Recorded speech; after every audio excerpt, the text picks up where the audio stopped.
everyone, my name is Key Light and welcome back to my channel. So today's Sunday school lesson is going to be called Improbable Hope, and it's all about God's timing and in God's way. How many times have we wanted something right then and there on our timing, just exactly the way we wanted it? But come to find out, it all works for the greater good of the Lord. So our scripture is going to come from Genesis chapter 21, verse 8 through 20. And of course, you always know that I read from the Message Bible. It's a wonderful layman's terms translation that just get right down to the bones. So, and speaking of God's timing, we are going to get into, because we're still in Genesis, right?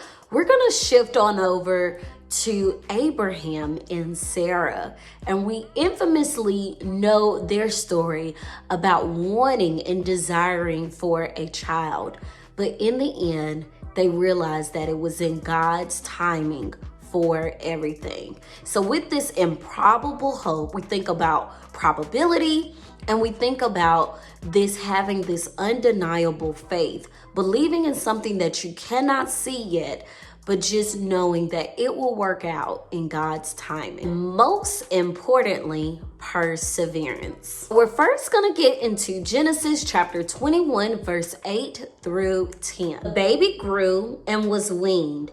Abraham threw a big party on the day Isaac was weaned. One day, Sarah saw the son that Hagar, the Egyptian, had born to Abraham, poking fun at her son Isaac. She told Abraham, "Get rid of this slave woman and her son. No child of this slave is going to share inheritance with my son Isaac." Now, it's amazing that we get the insight, not more so on Sarah's story of desiring for a child, but more so the after effects. Can you imagine Sarah all these years wanted to have a child? She is blessed with one, which is Isaac, and Abraham is so in delight.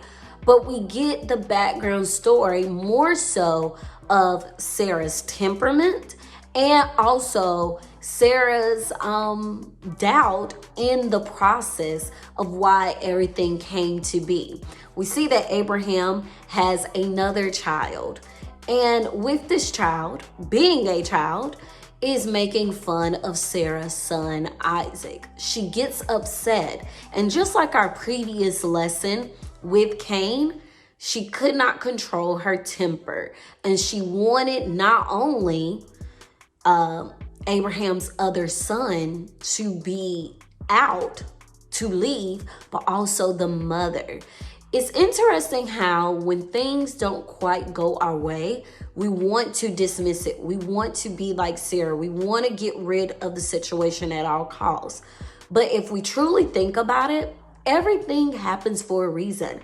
God brings in these tests and these trials into our life, not because he wants us to be upset, but it's because of knowing to have faith in God at all times, no matter the circumstance. Yes, it might not be what we desire, not what we want, but we have to trust the process. And with Sarah, she did not trust the process, and she just wanted to shut it down at all costs. We have to stop shutting things down. It's the beginning of the year. We have to trust the process. It's not going to come when we want it.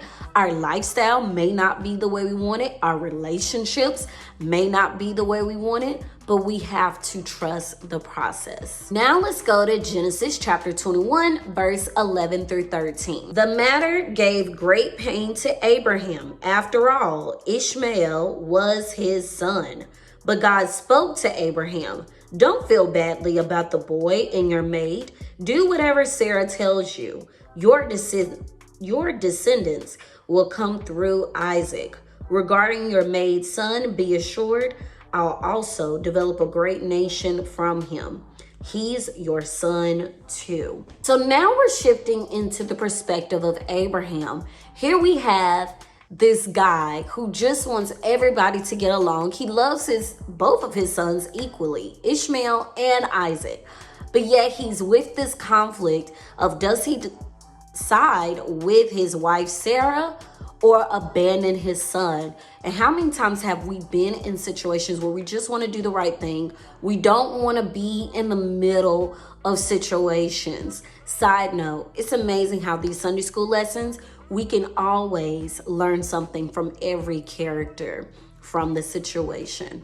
But we have all been like Abraham, where we're in the middle and we don't know who to choose. We want everybody to get along. We want to trust the process, but yet we have to make, a consequences that really does hurt us, like Abraham.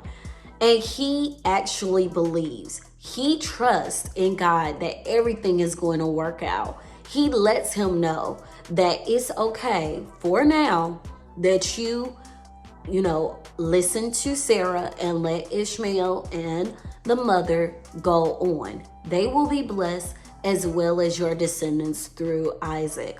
Isn't that interesting how sometimes we might have to hurt someone or, choose a side in order to have and trust in God that is going to work itself out? How many of us have been in that situation just last year where we had to choose a side?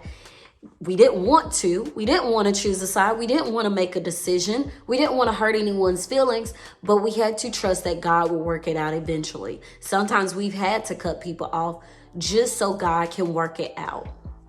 We have to learn that in the end. And hope and persevere that it will work out. Now let's finish off with Genesis chapter 21, verse 14 through 20. Abraham got up early the next morning, got some food together and a canteen of water for Hagar, put them on her back and sent her away with the child. She wandered off into the desert of Beersheba. When the water was gone, she left the child under a shrub and went off 50 yards or so. She said, I can't watch my son die. As she sat and she broke into sobs. Meanwhile, God heard the boy crying. The angel of God called from heaven to Hagar. What's wrong, Hagar? Don't be afraid. God has heard the boy and knows the fix he's in. Up now, go get the boy. Hold him tight.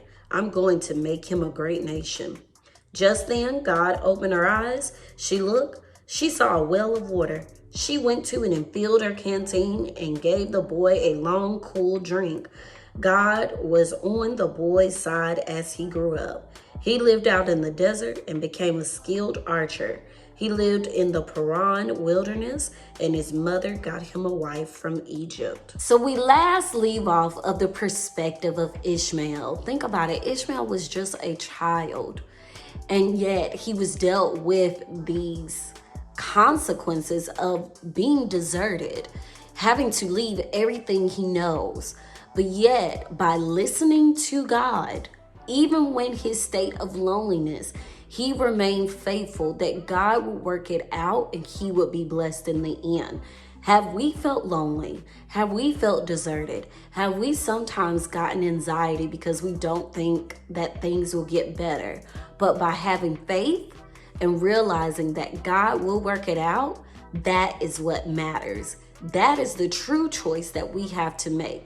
We have to hope, we have to have faith, and we have to persevere that things will get better. Even though we cannot see it right now. We can't even imagine it to come to pass. And even if we can't imagine that it come to pass, other people might doubt you and saying, why are you still believing in God? Why are you still hoping that things will get better? You're at the bottom.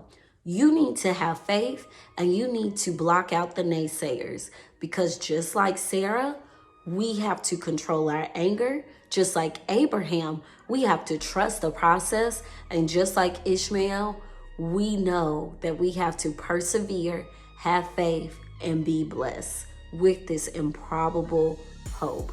I hope you all enjoyed this lesson. Make sure you tune in. I love you so much. Until next time.